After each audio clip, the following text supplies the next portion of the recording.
Olá, estamos aqui no nosso momento da educação especial na perspectiva da educação inclusiva. Eu sou a professora Ivânia França e este é o meu sinal. Hoje vamos estar com a intérprete de Libras Brielle. Vamos falar um pouquinho sobre a avaliação diagnóstica inicial daquele estudante que chega na sua sala regular, professor, e muitas vezes é um desafio muito grande quando você se depara com esse estudante.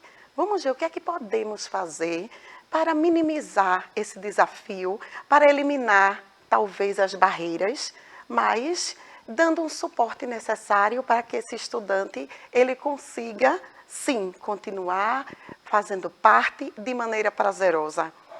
Mas antes, onde você pode encontrar a educação especial na perspectiva da educação inclusiva? Diariamente, de segunda a sexta-feira, na TV Alep, no horário das 8h45 às 9h, e temos a reprise das 13h45 às 14 horas, no canal 10.2 e também no YouTube, no canal do Educa Recife. Mas vamos lá, esse estudante ele chegou na sua sala de aula, porque esse estudante ele chega.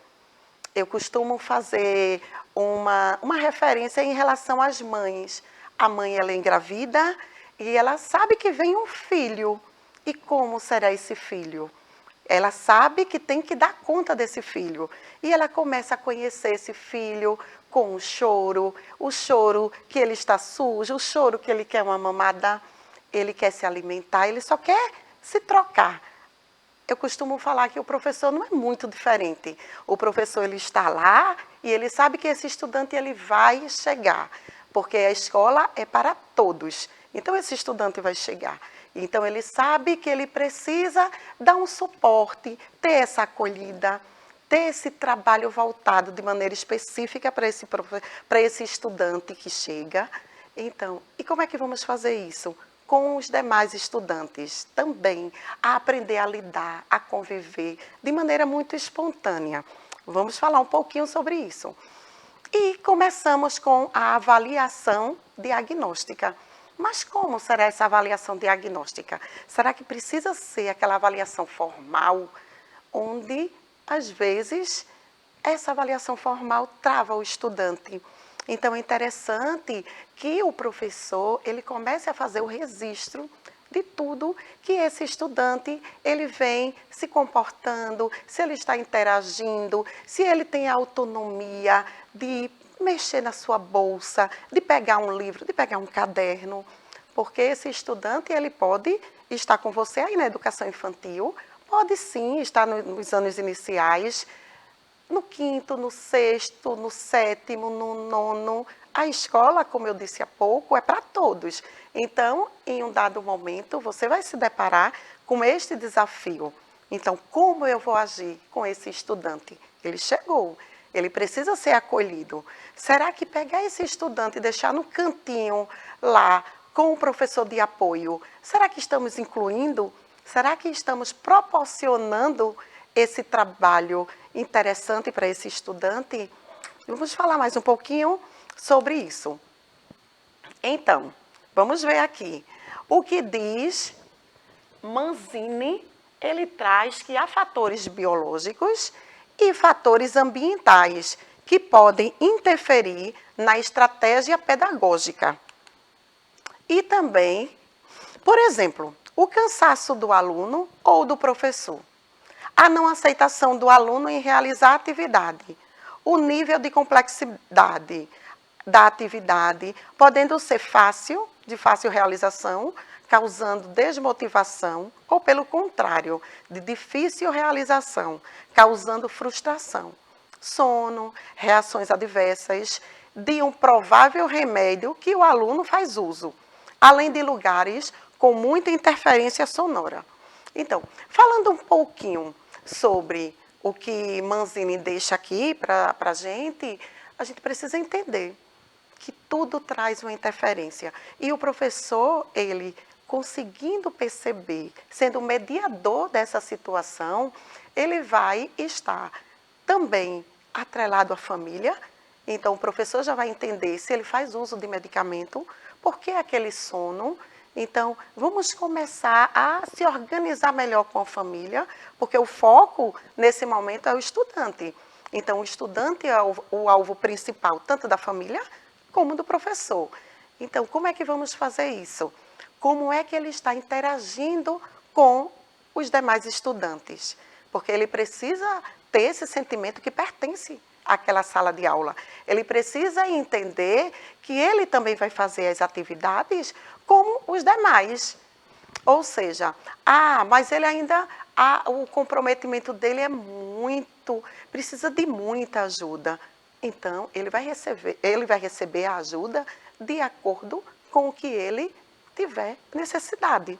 Então, se for uma ajuda razoável, então essa ajuda, mas a gente precisa entender, enquanto professor, o que é que ele está necessitando naquele momento. Você conhecer esse estudante e vai fazendo registro.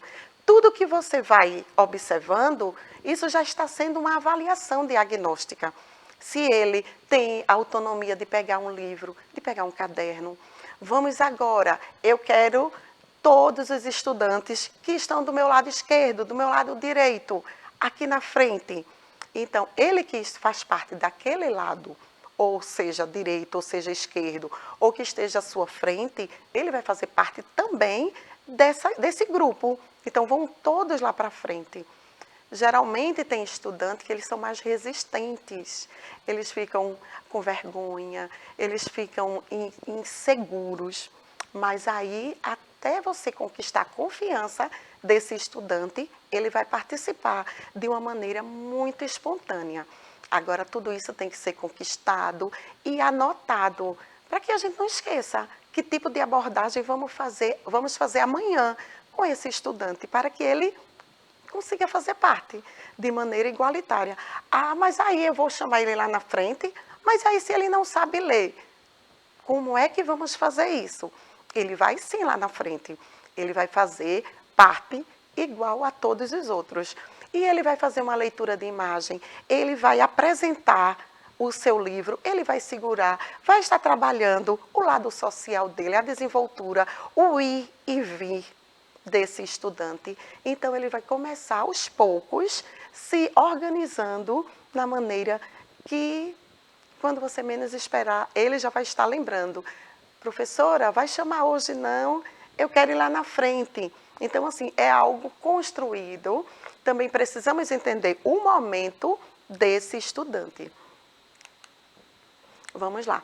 Porque muitas vezes, quando se fala em inclusão, será que receber o estudante com deficiência na sala de aula significa inclusão? Será que você, professor, está incluindo o seu aluno, incluindo nas suas atividades, incluindo na sua didática, incluindo no fazer diário?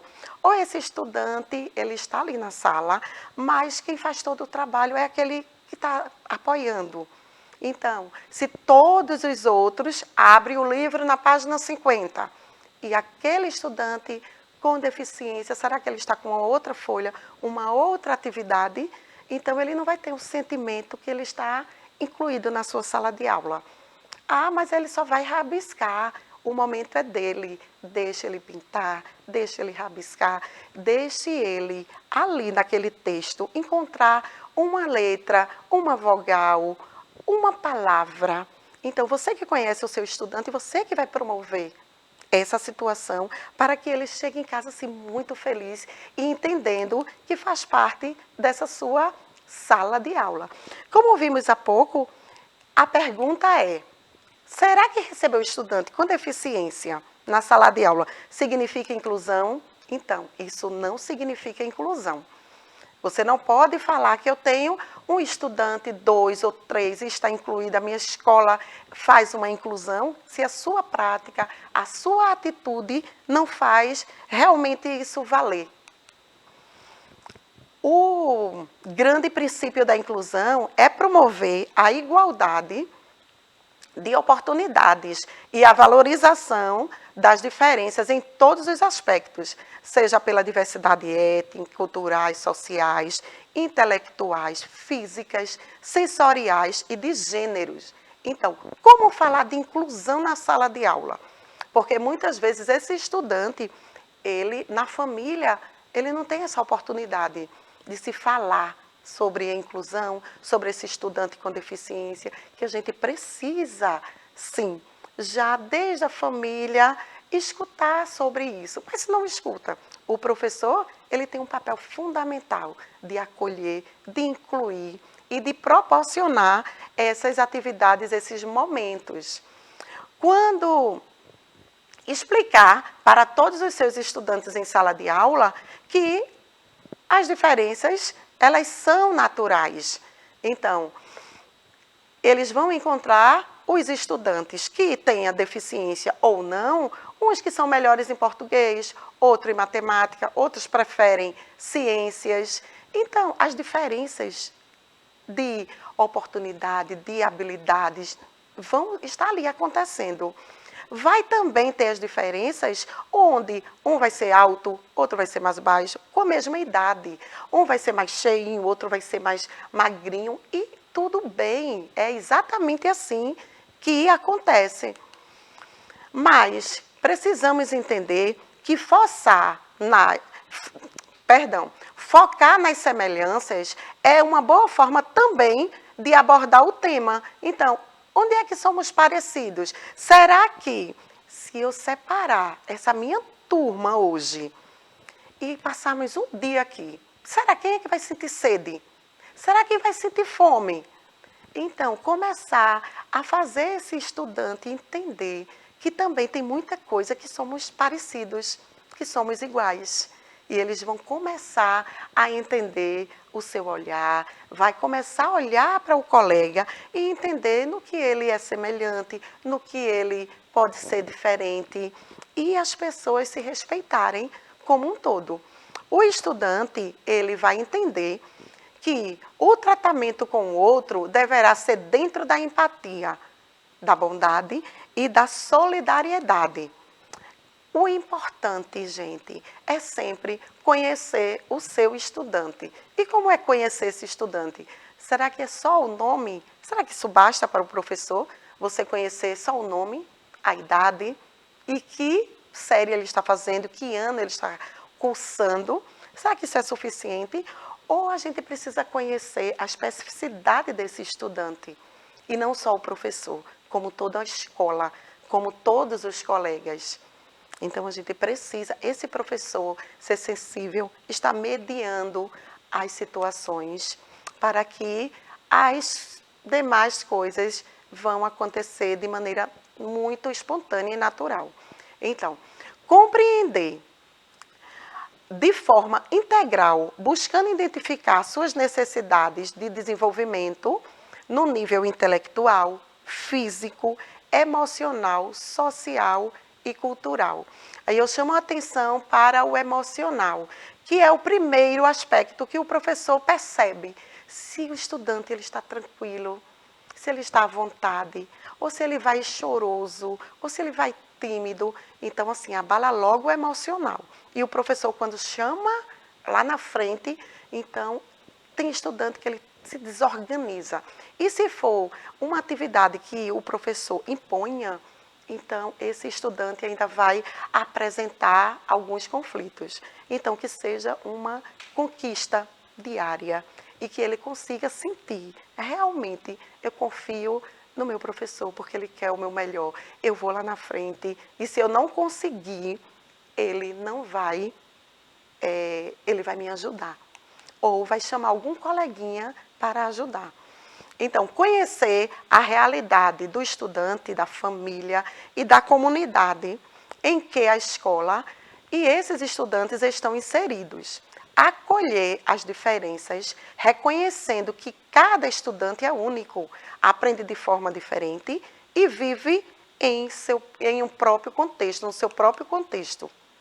Então, trabalhar de forma colaborativa com os outros professores da escola, criando comunidades de aprendizagens para compartilhar desafios e propor estratégias articuladas que respondam às demandas do desenvolvimento integral. O professor ele precisa ser um mediador, facilitador e articulador do conhecimento, provocando o estudante a aprender a partir dos seus próprios questionamentos.